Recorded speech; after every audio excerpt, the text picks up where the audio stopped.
Good day. My name is Steven, and I'll be doing the walkthrough with your Jayco Whitehawk. I'll be going over a lot of the features that your trailer has to offer.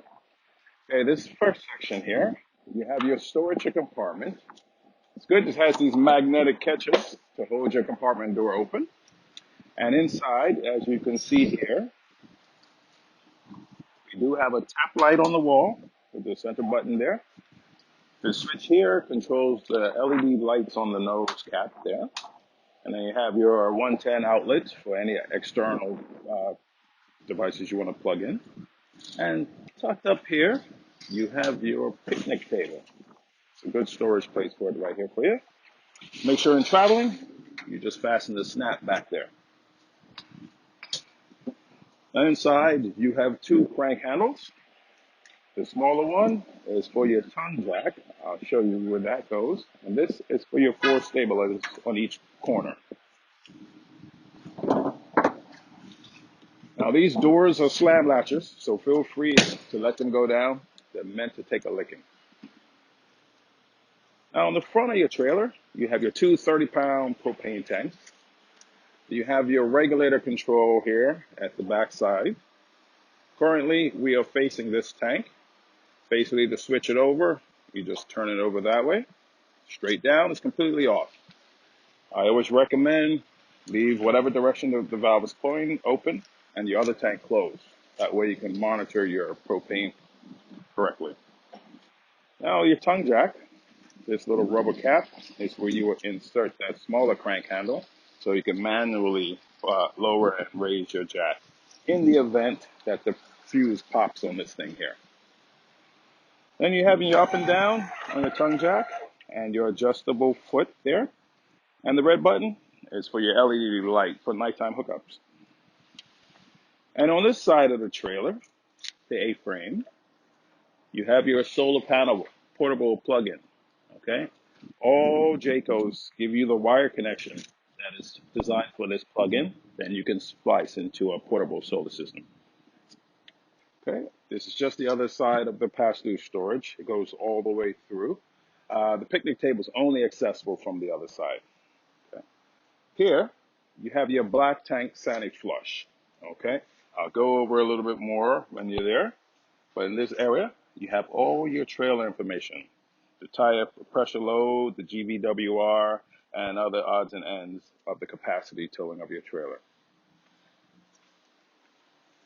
Now, underneath here is where you're actually going to be doing the sanity dump. So this is the one exit valve for the entire water system. Okay, so you have your black tank, your gray tank 1, gray tank 2. You have two gray tanks on this unit because one is for the kitchen and one is for the bathroom. Just basically the sink, the bathroom sink and shower. And your three valves are located right next to the exit. So when you do your sanity dump, you're going to take the cap off, hook your hose on, put it into the sanity waste station. So first, you're always going to do the black tank first. Okay, you're going to pull the valve. Everything's going to run out. Definitely recommend getting a clear elbow here or at the end of the sewer hose. Okay, and after you realize that everything is gone, then you're going to close that valve and then you're going to open the gray and that will wash any remnants out of the exit valve there. Okay, and once you're done there, you're going to close that up. Now that black tank flash I showed you up on the side there, you're going to hook a hose up to that and that's going to shoot water into the black tank, washing any remnants that are left in the tank. Okay, so before you hook the hose up, you want to make sure that valve is open so you're not causing any pressure buildup in the black tank. And once you're satisfied that that is all empty and clean, then you can pull your other gray tank and that will just fully wash out the line in the hose. And then you can put your hose away for storage. And once you're all done, just make sure all your valves are closed. Now with the one slide you have on this unit, you have your traditional gear system under here. Two things you need to be careful of on the slide: the rubber seal and your gears. Preventative maintenance is the best maintenance when it comes to slides. Okay, there is a foam lube that you can get for this. It doesn't leave any residue, keeps the rubber nice and moist and soft, so that it sits flush against the wall of the slide. Okay, And underneath with the gears, you definitely want to get a nice lube for that. You don't want to use WD-40 because that attracts everything, but you want to get a graphite spray, silicone spray, but definitely something that's going to prevent rust. Pull the slide in a couple of times, make sure the lube gets into the motor system, and then you should be fine. Recommend doing it maybe every 3 to 4 months, definitely before you put it away for storage. Okay? Now, as we come down the side here, we have your low point drain. So basically, tucked right under the slide here, this low point drain is how you drain your fresh water tank. Okay, so right now it's in the open position, all the way to the left is closed. You can actually drive after camping with that open, save you time from draining your fresh water tank.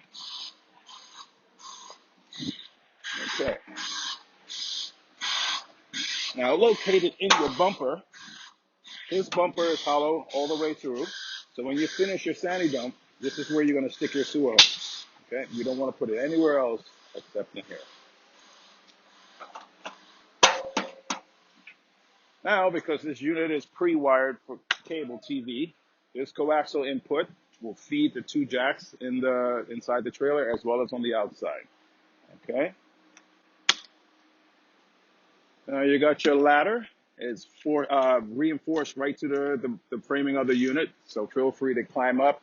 It will hold about, I think, 500 pounds, and you can walk along your roof for inspection of your seals around the vents and the sides and the back of the trailer. Definitely avoid walking close to the vents around the AC unit. You don't want to put too much pressure around that area, but you just want to check for your seals. Okay. And as you see at the top there, your unit is pre-wired for a backup camera. Okay. So basically that panel comes out the center, camera gets plugged in there, and then you will have a little display screen that you will plug into your vehicle. Now this is not like some cameras. This is actually always on. So regardless if you're in reverse, forward, parked, this will always be on as long as you're plugged into your vehicle and your vehicle is running. Now, on the back end here, if you ever go into a campsite that has full hookup for water, this is where you're going to plug in the hose for your city water connection. This will go directly to the showers, the sink, the toilet, bypasses the fresh water tank, where you're going to need a water regulator to hook onto here that will keep the pressure down, because this connection only can take up to 45 psi. Okay, you don't want to go past that, so highly recommend the water regulator. And below this, you have your outside shower.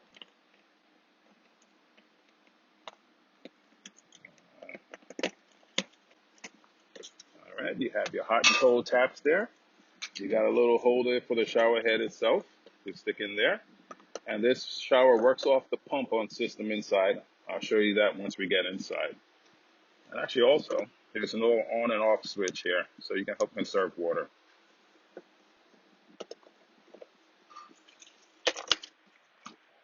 And your power cord. This is about 30 feet long. This is a twist and lock so that no one can trip and pull the cord out. So you just undo the threads, turn to the right, and you can disconnect it from there. Definitely hook up here first and then plug into your power supply so you don't end up getting a short circuit or anything like that. Now on your bumper here, you have your barbecue stand. Your barbecue is pretty nice. It's a low pressure, so it pretty much swings out like that. Your barbecue sits on here. Your propane connection is tucked right there for you. So once you have it on, you can cook away at the back here. This is for your barbecue tools. Okay. So once you're done cooking, barbecue's off. Fold that in like that. You have a pin. You'll lock this for travel so it doesn't go anywhere. And then you can tuck your barbecue in your storage compartment or where have you. All right. So before we head inside, I'll show you a few things here. Now this is your freshwater fill. So it's a gravity fill. You can pretty much put your hose here. You can fill up your fresh tank. Definitely recommend getting a hose extension so you don't have to stand there and hold the hose. A little rubber screening there so when it does get full, water will spit out here letting you know it's full.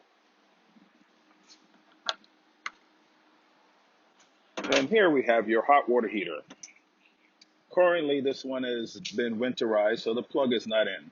Normal use, this plug will be in there. You have two-way, so this runs on propane and electricity. Now, on the right side here, very important information. Basically, if anything happens to this water heater, we need to know the name and the model number. Okay. Uh, most times we have 95% of these parts in stock. So if anything fails, these two bits of information is what we need. You want to try to keep this as clean and dry as possible because of the motherboard there. They are pretty expensive to replace. So when cleaning it or whatever, just be mindful not to get that wet. Right? And in travel, you just want to make sure this is locked down. Some people make a mistake and forget. Feel free to get a cotter pin or a lock to keep that secure if you feel safer that way. And then the next side, we have your fridge. Okay. So this also runs two-way. Once we get inside, I'll show you a little more how the fridge and the water heater works off the controls. Your power supply for the fridge is on the left-hand side here. One good thing, again, I'll show you when I get inside, but you want to start your stove first, get the propane flowing if you're ever dry camping for that reason, because the fridge has a fail-safe. If it's not detecting gas, it's going to try to start and then it's going to stop. In that instance, you might see the check light come on inside. You see that? Unplug, plug it back in. That will reset the unit and you should be okay once the propane is flowing. One tip as well, obviously this is your vent here. One thing, because with the amount of heat and moisture that might collect, wasps like to find their way in here. Definitely get yourself some screening, seal that off so that way there you still get the ventilation, but not having to come check your fridge, open this and seeing a nest sitting there. And just make sure you get that in there hooked and then twist lock. Okay. At the top, this is your range hood exhaust. Okay, so right now it's closed. This is how you want to have it when you're traveling. But if you need to turn your vent on, you're going to push the tabs there, open it up, and you can turn your fan on the inside. Just don't forget to close it before you leave camp. And it's a simple fact. Snapping it in just like that. All right. Here is your furnace exhaust. They put hot on there 4 times. The heat that comes out here is pretty intense. So just be mindful of what you're putting up next to this or young kids or whatever because they will get burned. And then on the side, this is an external TV mount. So you would have a clip that would snap onto here. You can fasten the TV to that. You got your coaxial output, which I showed you the end on the back side there. So you could have TV on the outside if you're watching the big game or whatever you have. And your power supply is there. Okay, and as you see, your unit has 2 doors. This is the bedroom, which is only accessible when if you're traveling, you don't pull the slide out, you can still get into the unit without having to pull the slide or going through the main door there. Now with your steps, just fold them. Bottom step first, second step in, and then lift, and that sits in there just like that. You don't have to worry about that coming out because the way it's weighted and its gear system, it's not going to pop out. And then both doors have their own screens on them. To release it from the main door, just release the latch, snap it into play, and then you can just push the door out as far as you can. Now these doors have a friction hinge on them, so there's no strut, so they stay in position when you do that. And especially with this door, because the awning arm is here. Okay? And as easy as they separated, snap it back together like that, and close your door. All right. So I'm going to just extend your awning so I can show you the adjustment of the pitch on that. All your switches up on the wall here. So this lower right is the awning extension. So you have to hold up on this until it stops. Well, I should say until it gets to the limit point. If you keep pressing and extend, it will roll back on itself.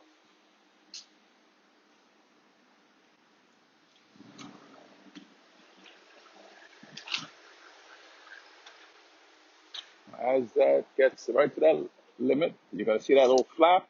Right about there is going to stop. Okay, there is a little sticker on the end giving you the make and model of this awning. Another key thing that's important in the RV world, because every RV has a different style awning. Now at the top here, there is a channel that runs the length of the awning, the roller.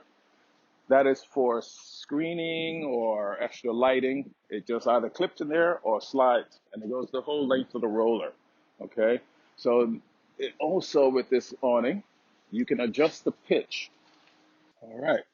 So here you have your control panel. So basically, this is all your lights, your slide, and your awning switches. So at the bottom right, like I showed you, this is the switch for the awning. This one here is for your slide. Now, one thing to note with your slide, when bringing it in and out, it will make a noise at the end. That grinding noise, extended and retracted, it will make that noise. That's when you know it's at its limit. Okay. So here you have your living room light, which basically is the ceiling. Okay. The security light is a white light on the outside of the trailer, and then the LED awning light that's next to the trailer itself. Now, those ceiling lights, when you turn the living room off, everything on the ceiling goes off. Every other light you see has its own button that you just press right in the middle and turn them off. Okay? And one good thing with the ceiling, if you don't want them all on, you can turn off what you want and just say leave one light on if you feel you have too much light. Okay? Then at the top here, you have your levels for your battery and your water tanks. So that is fully charged. The batteries are full. Then your fresh water is reading empty, black is empty, gray 1 and gray 2 is empty. But the black tank, when it hits the 2/3 mark or the third light, it's the time when you want to sanity dump. You can go past. It won't damage the tank, but it's just recommended. You don't want any odors coming up through the toilet. And here you have your electric for the water heater and gas. Obviously, if you're on power, you turn your electricity on, and dry camping is gas. And then you have your water pump. If you are dry camping, use your water pump as you need it because this will drain battery power. So it primes really fast once you turn it on. Once you can do what you have to do and then turn it off to conserve battery power. Outside of that, when you're on electricity, leave it on all the time. Now this switch here, because of the way the unit is wired, you have your water heater and your fireplace. You can only run either one at any given time. So obviously when it's in the up position, it's your water heater and down is the fireplace. Okay. And then moving over here, you have your GFCI circuit. It's just basically like home. So if anything goes wrong, the red light will come on and just hit the black button to reset it. Down bottom, you have your one-time use fire extinguisher. It's good for 5 years. It's small enough that it fits perfectly here by the door. You have enough storage in here. If you want another fire extinguisher, feel free to purchase one. And inside, you have a little bit of storage under the sink. Just be mindful what you're putting in because there are your water lines in there and the P-trap for the sink, so you don't want anything banging into that and breaking them. And at the bottom, you have your propane and carbon detector. Remember that this is hardwired into the battery. So if your battery power runs low, this will start to beep. So first thing you should do is just maybe close your valves, check your battery levels, just to make sure. Because if you're storing this and the battery power runs low, this is going to continue to beep. Okay. Now, behind us here, we have your 2 free-floating recliners. You can position them any direction you want. They come with these straps for travel, so you want to cinch them in, pull them in so they're not sliding all over the unit. And these don't have your traditional arms or parachute pulls. You just push back and take it back and go for a nap.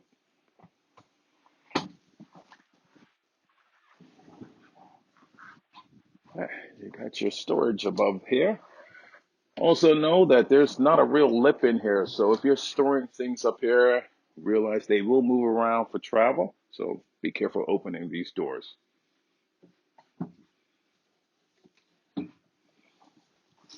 Okay, now with all the windows in the unit, you have these tension blinds that pull down and obviously shade out the sun. Especially you travel with these up so they're not rattling, but the one good thing with tension blinds with the strings here, you have the screws anchored in here, so if they ever get loose, you just have to tighten up the string and it will bring the tension right back. But again, the easiest way, just travel with them up. And now you have your jackknife sofa bed here. Cushions are velcroed in. All you have to do is just lift that up, swing the legs down. I would definitely recommend getting some felt pads for the bottom of the legs because it sits right on your floor. You don't need that causing any abrasions or dents. And then the back comes down. And there is your bed. Also know that there is a bit of storage under here, so you can keep some extra linen, pillows, or what have you. It's easy as it's opened. With a little flick. Drop it down.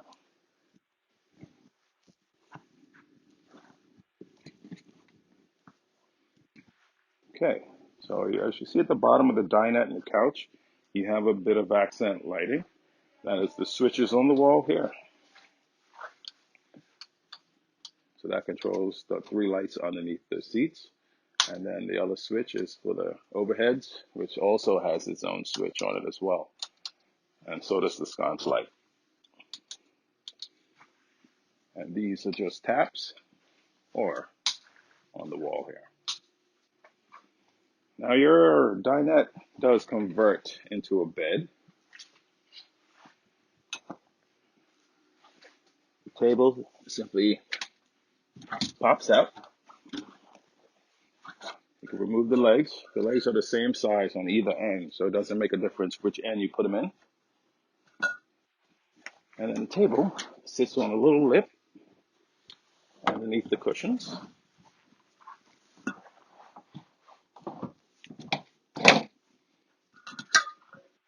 Tuck the legs under and pull the couch out. And there's your other bed.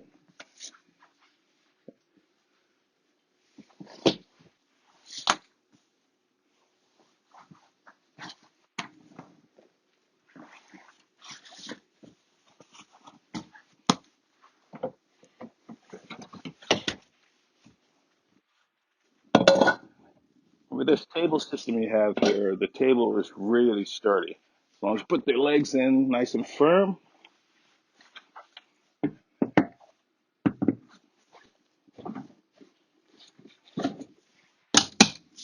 there you be. As easy as that. And under each seat, you have the storage area, which is also accessible from under the seat cushions.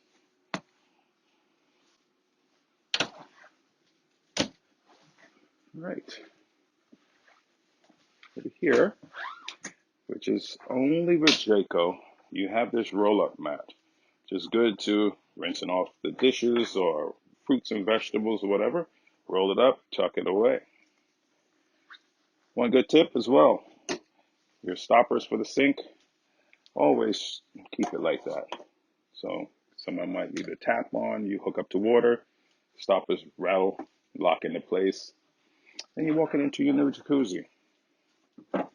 Let me give you this cutting board. And with your tap, it is retractable. The counterweight's underneath the sink. If you ever notice that it doesn't retract, just adjust the weight there. And you have a toggle switch on the back from stream and spray. And it just snaps in. Just like that. But you have some great storage up here. You have your power supply for the microwave. Not much to tell you on the microwave, but when traveling, either take the plate out or wrap it in a towel or something and leave it in there so it's not banging around.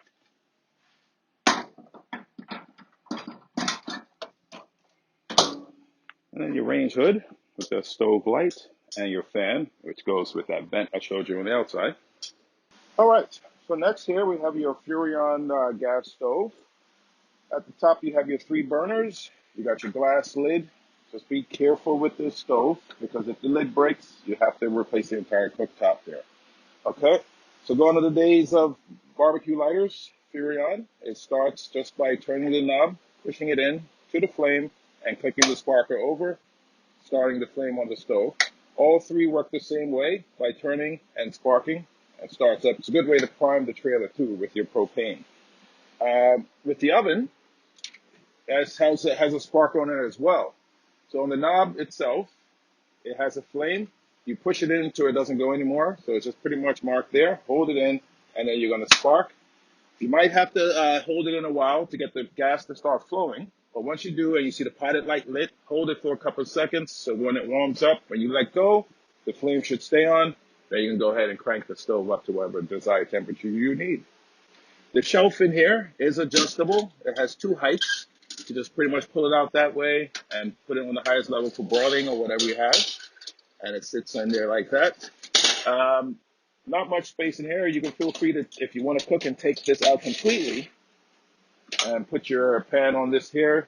I would recommend getting our oven stone or something like that in there. But that's your oven space there. Another feature here is the light switch. In the up position, lights the knobs. Dead center is off. And the down position lights the knobs as well as the oven lights. That is your Furrion stove. Just one thing too, just make sure you let the grill top here cool down before you put the glass down. And it's best to travel with it down, and it locks into place by the rubber bumpers on the end here. Okay. Now on your countertop here, you have this little USB charging center with the outlets here. It has the little red knob here to lock it into place so it doesn't go down. But to release it, just push that in and snap it into place. All right. Moving over to your refrigerator here. Your fridge is designed by Dometic. Great spacing inside the fridge here. Notice at the top are your controls. Now this is a smart zone fridge. So it only has one temperature setting here, which controls the freezer and the fridge. Ideally, you want to have this on 3 or 4, would be an optimum temperature for the fridge and the freezer. Now, you have the button here that says automatic. So basically in this automatic setting, it would draw off the best power supply. So when you're plugged in, it would draw from electricity. In the event of power failure, it would automatically switch to the gas for you, barring that you have it turned on. Outside of that, you can manually switch it over to gas by pressing the button, and you see it switch from AC to gas. You're going to hear this clicking in. It takes about 3 or 4 clicks, and then it's going to spark and run on gas. In the event, if your gas is not on, the fridge is going to try to feed the gas, and if it doesn't, you might see a check light come on here. In that case, turn the fridge off, go outside, turn your gas on, go out to the back. There's a plug inside the vent cover there. You want to unplug it for about 30 seconds, plug it back in, and it should reset the brain on the fridge, and you should be able to run it on gas, no problem. And just simple fact of turning it off, it's just like that, kills everything on the inside. And if you notice inside the fridge here, I did mention it is a smart zone, but if you have it set on 3 or 4, whatever desired temperature, this little slider here, if you notice the freezer's working really well, but the fridge can be colder, simply just slide this up here. This will turn the temperature up in the fridge. And on the back side, there's a little hose, because this actually comes off. So if you ever notice this thing is not in the clip, all you got to do is just snap it back on the back there and put it right back on the ribs. And you're good to go. And then you have these little shelves here. As obviously that's down for when you're using it, but when you're traveling, you can flip it over and it will keep the items pretty much from shifting. But you should still be careful of when you're opening your fridge after travel. Now your shelving, they are all adjustable. If you don't want them all in, you can, that's just an alarm. Just letting you know the fridge is open while it's on. Just say hurry up and close it, but we're just going to turn it off there. So be mindful with the shelves, because unlike your residential fridges, these we have to get right from the supplier. So if you ever break a shelf, it's a smart thing. Maybe just order the whole set, because it'll save you on freight. And because these normally go about 20 bucks, but to get them here, it could be probably about $60, $70. And then Dometic gives you these two clips. Now these clips are used when you're storing the units, and it's nothing worse than coming back to a fridge that's been closed and off for a while. You get that rotten smell. These just snap on there, and you can keep the fridge from closing all the way.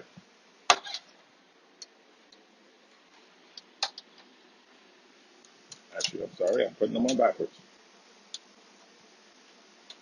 Just like that. Keeps the fridge ajar and doesn't rattle and roll all over the place.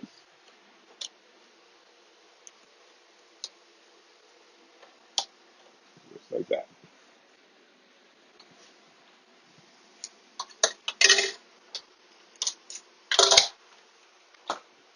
And in the event with your fridge and traveling, you really shouldn't drive with the propane on. I know some people do it, but this fridge will keep your items cold for about 6 to 8 hours without power. So just think of it as a big cooler. So if you pull over, you want to fire it up real quick on gas, you can, but I wouldn't recommend traveling with the gas on. Below the fridge, this is your furnace intake. So you have the 4 screws here. You can remove this, give it a good clean out, because being so low, everything's going to get sucked in there, dirt and dust and everything. So you want your furnace to be working at optimum. Just like I said, just open that up, give it a good clean out there from the vent that's on the inside, and you shouldn't have any problems with your furnace. Next to your furnace, you have your breaker panel. So this is all your breakers. They are marked to say what they control, and all your fuses are marked and telling you what each fuse does. Most RVs, you have 15 amp breakers. These, fuses. These are just your basic automotive fuses, so you can find them anywhere. And there should be a red LED light that will light up when the fuse pops, so you know which one. And you can see that right behind this tinted glass here, so you know which fuse is out. And the green is just basically like, you know, the converter is operating.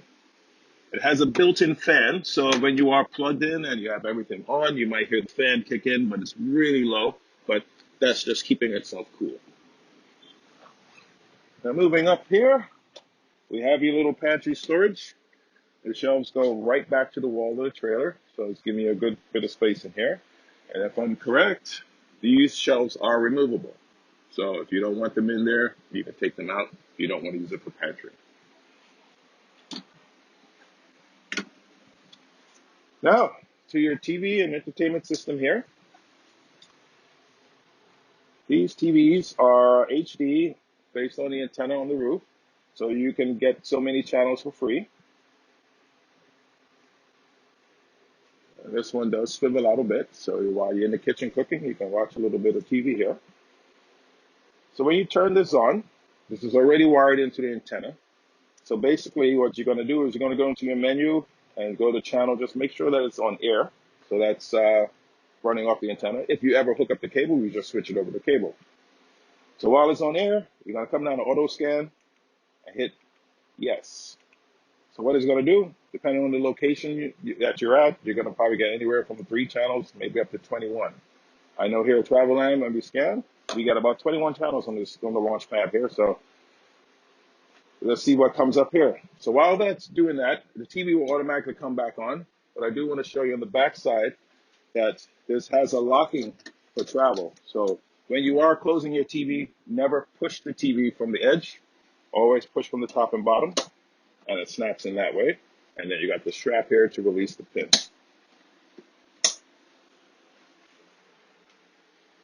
Okay. So while that's scanning, we're going to go over the radio really quickly. Your radio here is by Furrion. It is a DVD player as well. So the only thing that this doesn't play are Blu-ray DVDs. But it plays everything from audio, picture files, and you have a USB to plug in if you have anything on a USB stick. Now, think of this as a car radio. Basically, the controls are the same program in it. You have 2 zones, inside and outside speakers. So zone 1 are your inside, and then the zone 2 are your outside speakers. You can run them both at the same time if you want. The volume is a master control, so if volume goes up inside, it will go up on the outside as well. So remember that when camping, if you have any neighbors, Don't forget to turn the outside speakers off. Unless you don't like them, turn it up all the way. But yeah, really user-friendly controls here. A lot of features on here you might not use. Probably use that much of it, but it's just your control there for it. And yeah, it has a Bluetooth feature as well. Most of these Furons, it's a generic password, 1234 or 4 zeros, but you can sync your devices to this and play the music from your phone. Not too sure if there's the Netflix feature some people have on the devices, if it will Bluetooth to this, but you can always hook it up to the back of the TV. Now, as you see the TVs come back on, that is your picture quality there. So it is crystal clear. The channels, like I said, I think it got like maybe 20 channels, but as you see, you got a wide variety of things to watch on here. You know, that channel just now was something for the kids. Time and time again, you might see this pixelation on your unit. Some of the units have an antenna knob on the ceiling. This one does not, but you might have a knob where you can just adjust the signal and it will clear up over time. But yeah, the sound quality too, when you're watching the TV, the sound only comes through the TV. But when you put the DVD in, it comes through the TV and the speakers on the ceiling. So I think you can get the TVs wired in through the stereo system so you can have surround for everything. But just know that when you're watching TV, it's just the TV. DVD will be both items. Let's see here. Inside this cabinet, you have your cable coming in to the unit. That light on there, that means the antenna is on. So if you ever hook up to cable TV, you need to turn that off. And when you do that, it switches over. The picture on the TV freezes. So you are ready to hook up the cable. If you don't switch it over and try to hook the cable up, you might get a bit of a feedback.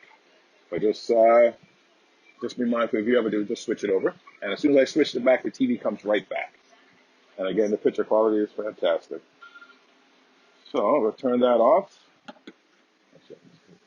Then at the bottom there, you have your fireplace. And this is the remote for that.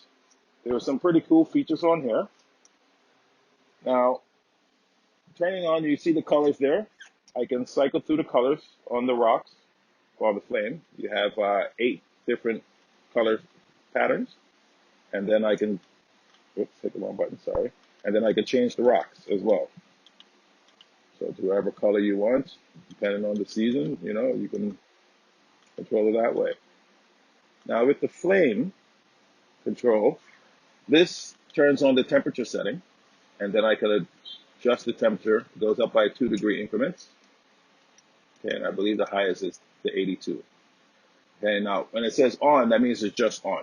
So we'll just keep running. Now you have a timer setting on this. Starts at 30 minutes and goes up to 6 hours. So you can have it on all night and it'll cut off in the morning or vice versa. Just know that the heat only comes out of here. So this is just for show. So you don't have to worry about that getting hot. And again, if you don't want the heat on, you just want it for atmosphere, you can just have the lights on and no heat coming out. And that is your fireplace. All right, so you got some great storage up top there. And again, both little cubbies on the side. Underneath, there's a little bit of space. You can probably put slippers or anything under there if you want. Now on the ceiling here, you have your fantastic fan. Now this unit here has manual crank. As you see, as I open it, there's a pressure switch on the top there. So when the vent closes, the fan shuts off. But you have 3 speeds on this. And it does help when you are cooking to help vent out some of the smells out of the trailer. I would definitely recommend, because as you know, BC climate, when it rains, you're not going to have this open. So there are vent covers you can get, shrouds that sit over this, so you can still open the vent without the elements coming into the trailer. This is a most common thing that people do forget to close these things. But as you close it down, it shuts off, and there's just a little small 4-amp cylinder fuse in there that gives it the power. Okay, So right now I have the AC running. This unit has several little vents around. This is the main unit here. I will show you the controls on the wall in a minute. But basically, air comes out of here. You can pop the filter open to clean it out. But all the little vents on the ceiling, basically, you can close and rotate to whatever direction you want. Um, this here, I'll probably say you can open this one when the trailer is really hot to cool it off faster. And then once you're done, you can close that. What it does, it pushes more air out to the smaller vents. And then right above us here, we have your skylight. A nice feature, some natural light coming in. But if you notice it's too bright, you have a shade that's built into this. You can just pull it over, take that sun from beating down inside the trailer. All right, let's head down this way. All right, so here's your thermostat. This controls the AC, the fan, and the furnace. So as you see here, it says off. The minute I touch mode, it goes into the fan mode. Now, you see automatic there. I'll touch base on that in a minute. But when you're in fan, you have the option of high or low. Okay?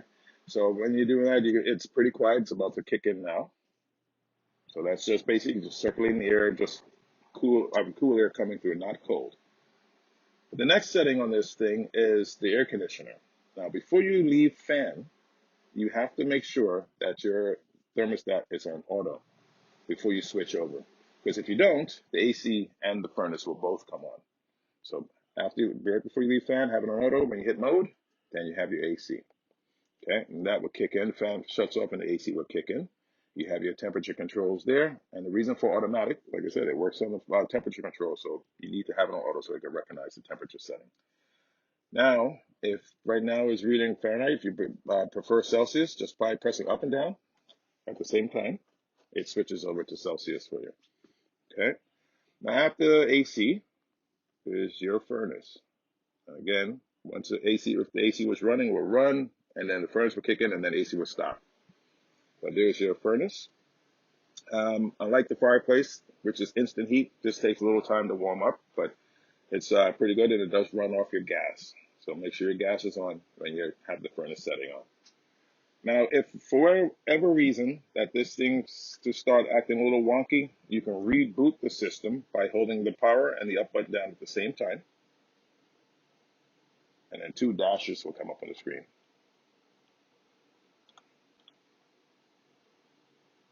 There you go. Let that sit there for about a minute. That kind of resets the brain. All right. Next stop on our tour is your bathroom. As you see in here, pretty decent space. You have a couple of switches on the wall here. So this first one is the fan switch. This one, unlike the other one, has only one speed. And again, it's also a manual vent. Just by cranking it up there, and you have your fan. Now, if there are any young kids around that like to hit switches, you have a kill switch here. So that the fan is just totally off from the switch. And then you just turn it back on from there. Okay. Then the other switches. You have the first one here is your ceiling lights. Again, like the living room area, you can turn off what light you don't want. The second light is the blue night light here, as they call it. So if you leave that on in the middle of the night. And then the next one is the vanity light, the trimming around the edge. Now with these, you see that they kind of put it off caddy corner for you with the design of the bathroom, parallel with the sink counter. But you just pull here, you got your spacing in there. It's got a nice strong magnet there to keep it in place for travel. Really strong. And your storage underneath there. Every trailer you plotted that in yours as well. They give you a sample bottle of Aquachem. This is for your black tank. Helps break down the waste in the paper. Trailer this size, you can probably get away with using half of this. It's mainly used before you go camping. I would recommend never use your black tank without a bit of water in there, because you don't need everything going down to a dry tank. So just kind of pour some water down the toilet if you need to. With your shower here, obviously it's got this rubber strap on to keep it in place so it's not rattling around. But here is your shower. Okay. Now, by design, this is not actually fastened to the wall. As you see at the bottom of the tub, the wall and the tub there's a space there. They do that for ventilation, so there's no mold growing behind the shower itself. But you don't want to seal that because that will void the warranty. But rest assured that the tub itself comes up a bit behind the wall, so you're not going to worry about water getting down behind there. Okay. And again, another nice skylight in here for some natural lighting.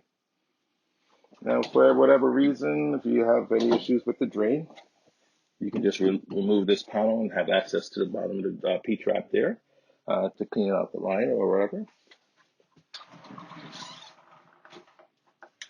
And your toilet.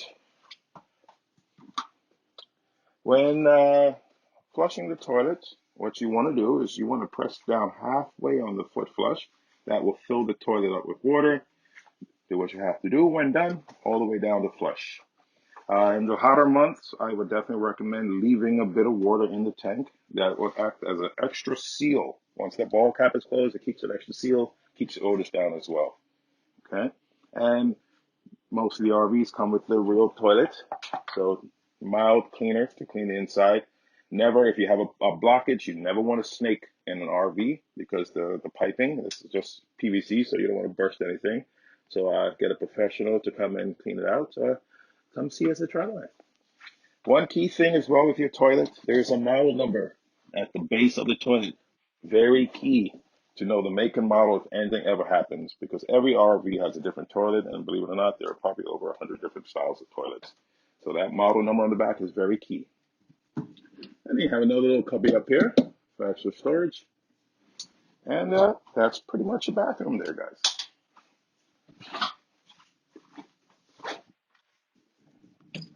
Now, into the bedroom.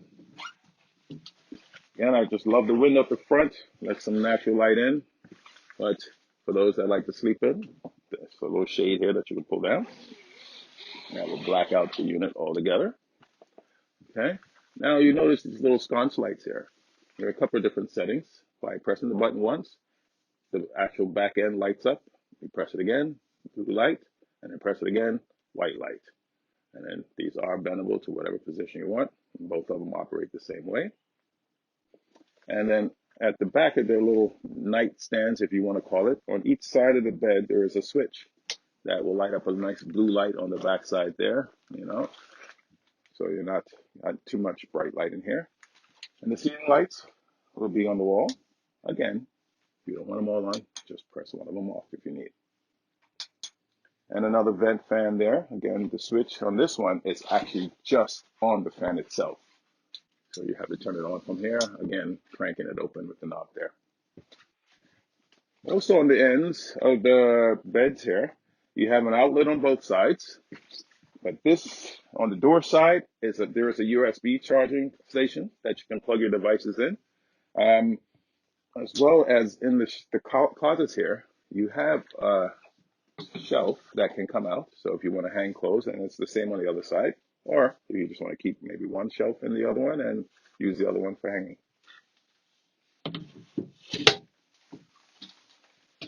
As well, up on the wall, this is where you would mount the TV. There's a backing plate behind here. So as denoted by the sticker, you want to mount it right there. I recommend on these supports, you're probably going to go with like a 32-inch max that will hold on these walls. So don't try to put a big 60. Probably with the pocket door, you're not going to get that much space there anyway. But you got your power here. And speaking of the pocket door, this little bungee here holds it in place for travel. So you just basically have to remove it there.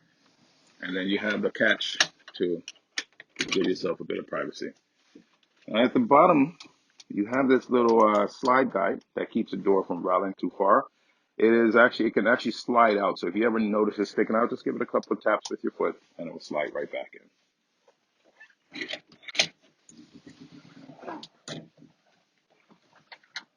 And then you have your storage under the bed. So as you see there, that's the storage there. That is a barbecue. They do come pretty much standard with the Whitehawks, but that is the barbecue. What I love about this, that the storage is separate from the pass-through, so you don't have to worry about anything mixing in with your stuff that you have under the bed here. If you decide to go with a bigger bed, these struts should hold it up. If not, you would probably have to obviously move up to the next size, but these struts are pretty strong. And then when you are lowering the bed, just watch your fingers that you're not smashing because it will slam down. And as you know, with this window here, it's a little different from the others. This is your emergency exit. So normal use, you can just pop it out. It does stick from the heat. That's normal use there. And if you have to jump, head for the door. No, just kidding. Just pull this out, the screen pops out, and then you can push the window straight out. But that's just, like I said, normal use, and get some good breeze coming through here. And just lock it back into place. And again, all the windows have these tension blinds. I might have mentioned before, but travel with them up, because they should be this tight here. But if they ever get loose, a little Phillips screwdriver there, tighten up the strings, and we'll bring the tension right back. All right. I'm just going to show you the inner workings of the door. Both doors operate the same way. So basically, this handle is what you use to open the door. This part is what you use to close. So say you want to open the door, but you don't want to have the bugs coming in. You can open the door all the way and then just close the screen. And you can have nice air coming through with that window open, nice flow coming through. And as easy as it snaps apart, it's as easy as it snaps back together. Just give it a squeeze, and then pull it in just like that. And they just give you a little head bumper. I don't need it. I won't hit that. But that's what that is. A nice little cushion design there for you, for the people that are tall. And yeah, it's pretty much your trailer. So any questions, feel free to give us a call. My name is Steven, and I was glad to show you your trailer. Have a good day.